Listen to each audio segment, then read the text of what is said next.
Ayan, let's go in our exercise now. Samahan niyo ako kung bakit ako ganito naglaging mag-exercise ng umaga. Para sa ating health ito, makakatulong po, malaking tulong sa health natin. So, gawin natin yung ating pag-exercise tuwing umaga. Ako hindi tuwing umaga. Kung magustuhan ko lang mag-exercise yan. As in mode in my body.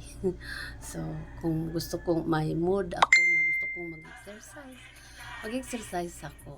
Ayan. Ganun lang yung ating exercise. Hindi talaga araw-araw. So, gawin natin kung gusto ng katawan natin mag-move. Okay, mag-move body tayo. Ayan. Maganda. Sabayan niyo ako. Ayan na tayo. Let's go.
Ayan, thank you so much for watching.